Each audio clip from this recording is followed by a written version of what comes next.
அனைத்து தமிழ் உறவுகளுக்கும் வணக்கம். நான் உங்கள் முனைவர் ரா முருகேஸ்வரி. நாம் இன்று ஐங்குறு நூற்றில் குறக்கு பத்தில் உள்ள 274வது பாடல் மற்றும் பாடலின் பொருளை காணலாம். குறக்கு பத்து.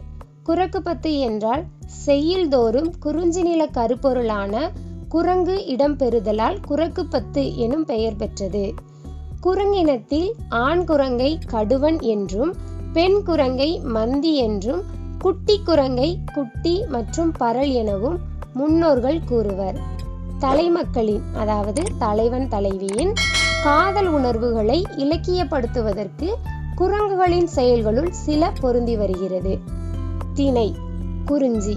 ஆசிரியர் கபிலர். கூற்று.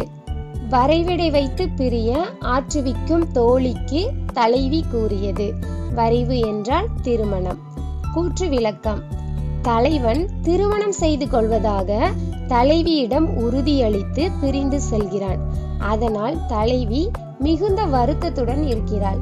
அந்த நேரத்தில் தலைவிக்கு தோழி ஆறுதல் கூறுகிறாள்.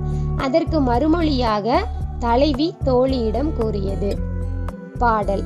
மந்தி கணவன் கல்லா கடுவன் ஒன்கேள் வயப்புலி குழுமலின் விரைந்துடன் குன்று உயரடுக்கம் கொள்ளும் நாடன் சென்றனன் வாளி தோழி என் மென்தோட் கவினும் பாயலும் கொண்டே. அதாவது பாடல் மற்றும் பாடலின் பொருளை காணலாம். தலைவி தோழியிடம் கூறுகிறாள். வாளி தோழி அதாவது தோழி வாழ்க. மந்தி கணவன் கல்லா கடுவன். கடுவன் என்றால் ஆண்குரங்கு.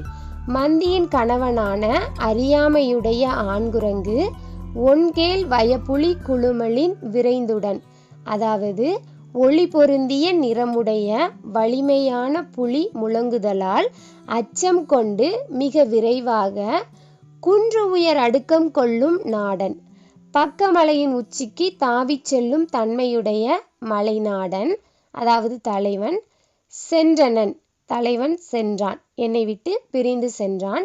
என் மென்தோட் கவினும் பாயலும் கொண்டேன். தலைவன் என்னை விட்டு பிரிந்து சென்றதால் எனது மென்மையான தோளின் அழகையும் உறக்கத்தையும் கொண்டு சென்றான் என தலைவி தோழியிடம் கூறுகிறாள். பாடலின் பொருளை மறுபடியும் காணலாம். தோழி வாழ்க.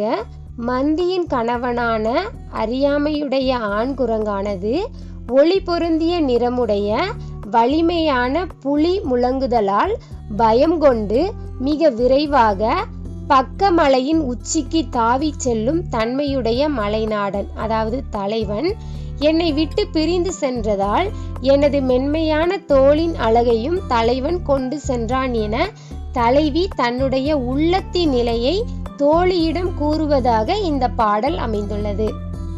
நன்றி, வணக்கம்.